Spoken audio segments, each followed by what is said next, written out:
Good afternoon or good morning, Challenges Forum, wherever you may be. It's a pleasure to be with you today. My name is Adam Smith. I'm the team leader for the Strategic Force Generation Cell with the UN Department of Peace Operations. I've been asked to give a presentation to introduce the Force Commander Unit Evaluations. These are the military unit evaluations that have been developed in 2016, 2017, to assess the performance of the individual units in the field when they're deployed. Let me just share my screen really quickly.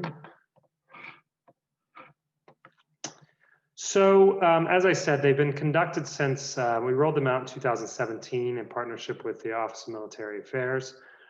Units are evaluated once per rotation. That's typically 12 months, the typical length of a rotation.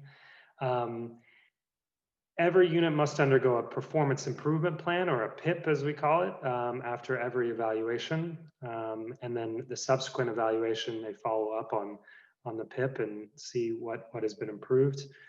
Summaries of those evaluations are then sent to headquarters. We developed an online tool where the missions can plug that in electronically and we get it instantly. These summaries contain the main 6 categories of the evaluations. That is mandate, comprehension and support, command and control, training and discipline, sustainment, and health. We've added extra questions last year on protection of civilians, both the willingness and the ability of the units to implement their tasks related to POC.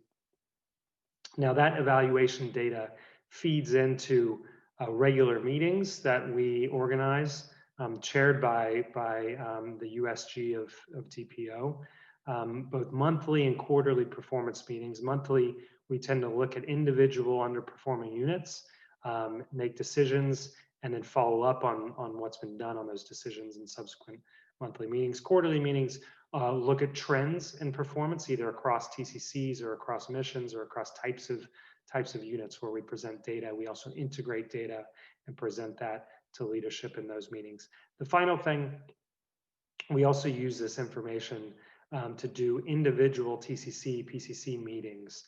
So we'll work with their representatives in New York and we'll show them all the data we have, both the evaluation data, but also conduct and discipline data, contingent owned equipment data, anything we have, feedback from the field, so that they understand the performance of their units and we can address other issues involving their performance.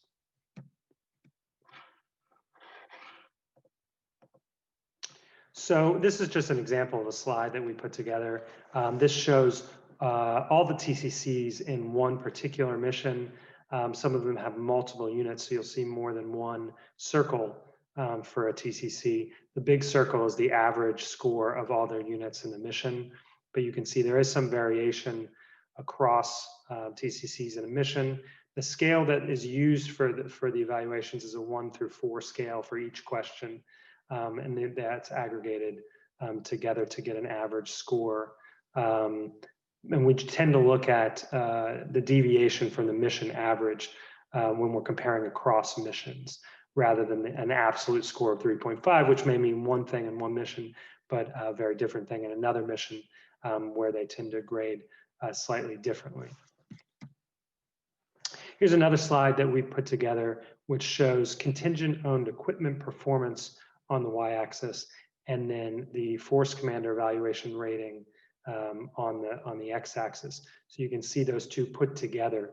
The green quadrant shows above average or satisfactory performance in both, and the red quadrant shows unsatisfactory performance in both.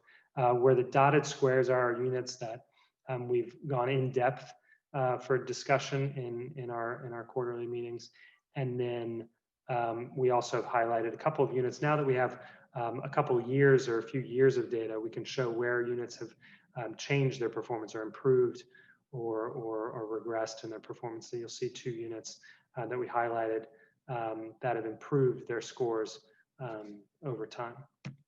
The last thing I'll mention is just that, as with any system, there's constant evolution.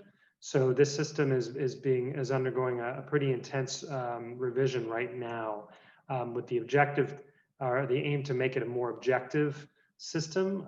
So there are set standards and indicators for each task, for each type of unit. So rather than the same type of questions for every type of unit, there will be specific questions for each type of unit.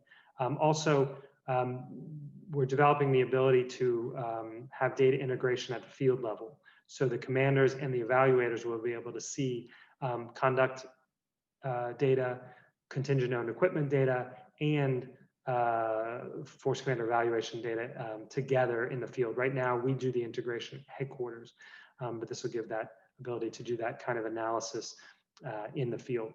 So the first pilot of this revised system has been done in Cyprus, and will be a second pilot carried out in the first quarter of 2021 in a larger mission, with hopeful rollout in 2022 or later in 2021, excuse me. So I hope that's answered a few questions for the Force Commander Evaluation System. And again, it was my pleasure to be here. Good luck with your discussions. Thanks.